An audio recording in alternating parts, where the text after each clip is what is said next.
Merry Meet, this is Annie with a response to Mo's video with the bit to ponder that she gave us as she left her full moon. I had a great full moon, a little bit different than yours, Mo. Sometimes we do leave with those things we have to think about and take on and kind of live with.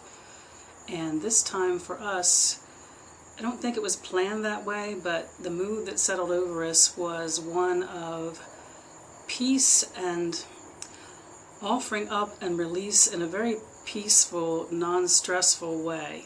I don't know if we're gearing up for the decline and wanted to ease into it or what, but it was just a peaceful, beautiful evening.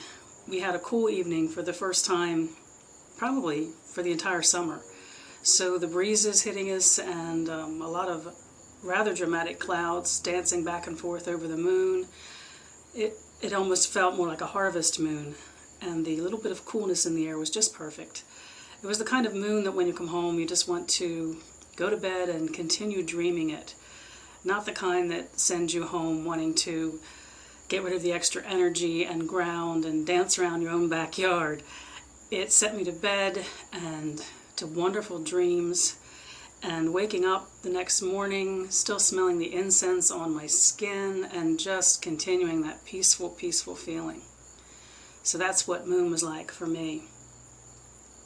I've given some thought to the bit you gave us to think about, which was what keeps us back, what holds us back. And two things came leaping forward for me that are the two things that stand in my way.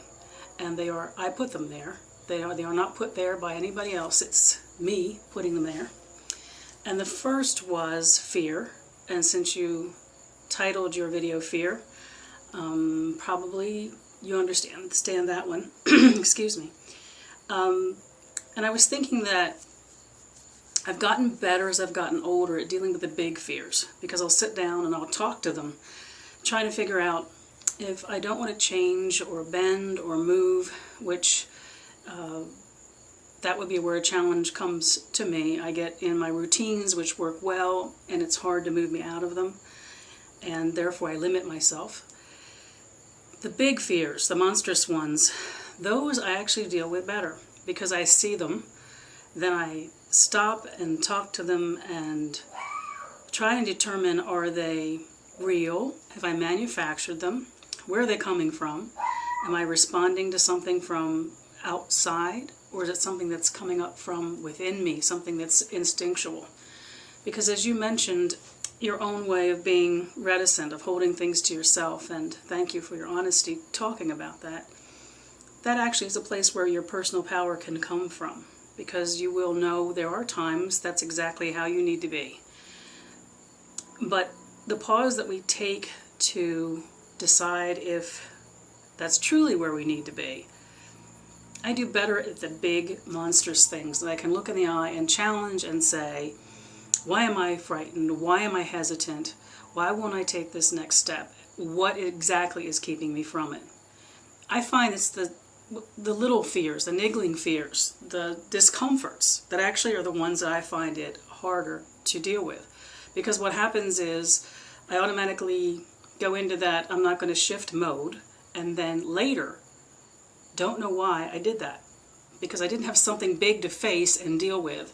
Then the small discomforts, the things that don't come flying in my face, actually hold me back more than the monstrous things, which I'm actually pretty good at looking in the face and just dealing with. So small fears, which actually go unnoticed, hold me back. And the second thing that holds me back is, I was trying to figure out how to phrase this, and I'm thinking maybe misuse of time.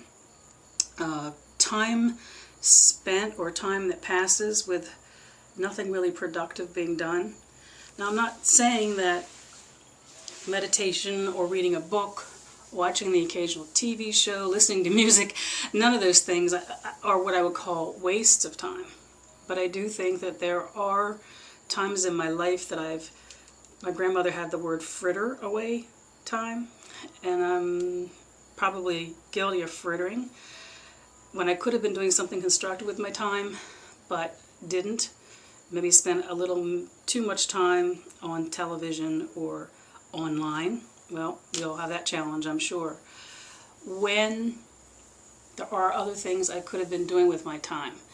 And shame on me for that, because if I take on a new student, one of the things we have to talk about right at the beginning is what will feel like the onerous demand on that student's time. And if they are not willing to commit the time for journaling and practice and what I send them away with from each time we spend together, then there's no reason for them to start it.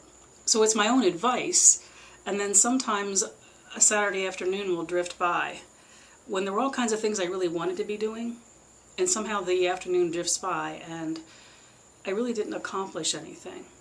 So I don't mean that every moment of your life has to be constructive in the sense of what did I do and have a checkbox of everything you do any given day. But I do think we manage to fritter time. And online, I monitor how long I'm online, how often I'm online at any given day. I watch things like television or reading of things frivolous. I'll still read the frivolous, but if I spend 4 hours doing that, then I wasn't accomplishing things that may have, I put that in the way of things that I could have grown and developed and experienced from. So I'm going to say that for me, there are two things which hold me back. The small discomforts, I call them the niggling fears, because they go unacknowledged and hold me back without me realizing it.